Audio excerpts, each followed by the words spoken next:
বরিশালে বিশ্ব আত্মহত্যা প্রতিরোধ দিবস উপলক্ষে প্রীতি ক্রিকেট টুর্নামেন্ট অনুষ্ঠিত হয়েছে।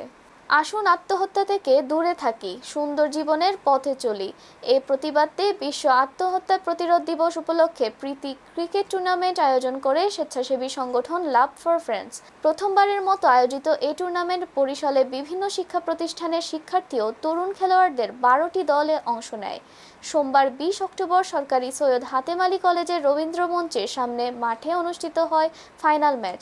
এতে সরকারি সৈয়দ হাতেম আলী কলেজ শাখা ইসলামী ছাত্র শিবিরকে 3 রানে হারিয়ে চ্যাম্পিয়ন হয় বরিশাল পলিটেকনিক ইনস্টিটিউট। টুর্নামেন্টের ফাইনালে অতিথি হিসেবে উপস্থিত ছিলেন সরকারি সৈয়দ হাতেম আলী কলেজের শিক্ষক প্রফেসর দেলোয়ার হোসেন ও বিশিষ্ট ব্যবসায়ী শামসুল আলম নান্না। খেলা শেষে বিজয়ীদের মাঝে ট্রফি, মেডেল এবং পরিবেশ বান্ধব বৃক্ষ উপহার দেওয়া হয়। আয়োজকরা জানান, খেলাধুলার মাধ্যমে তরুণ প্রজন্মকে ইতিবাচক চিন্তায় উদ্বুদ্ধ করা হয় এবং জীবনকে ভালোবাসতে অনুপ্রাণিত করাই আয়োজনের মূল লক্ষ্য।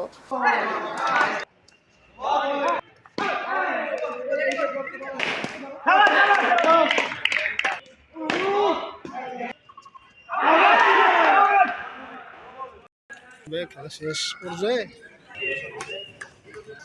তোমরা দেখেছি দুই দলই ভালো খেলে, দুর্দান্ত খেলেছে। আমি এসে প্রথমবার দেখলাম ও যেমন পিটাইছে, এরপর দ্বিতীয় স্টেপে যারা রানার্স আপ হয়েছে তারাও তেমন দুর্দান্ত পিটিয়েছে। দ্বিতীয় দলের আনফরচুনেশন হলো এখানে যে প্রথম দল একটা নো বল পেয়েছে, সেখান থেকে তারা একটা বেনিফিশিয়ারি হয়েছে। আর দ্বিতীয় দল হোয়াট ইজ রোটেড আমাদের ভাগ্যে যা আছে তা কিন্তু কখনো খণ্ডন করা যাবে না। তো আমাদেরকে মেনেই নিতে হবে, একটা দল চ্যাম্পিয়নশিপ নিয়ে যাবে, এর বাইরে কিছু হবে না। তো আমি আশাবাদ ব্যক্ত করি যে তোমরা এই হাতেম আলী কলেজের মাঠ তোমাদের জন্য বিরাট একটা আশীর্বাদ। তোমরা চেয়ে দেখো বরিশালের আশেপাশে ধরনের কোনো মাঠ নেই।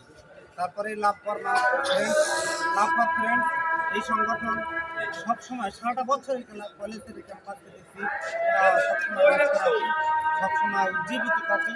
আমি আশাবাদ ব্যক্ত করব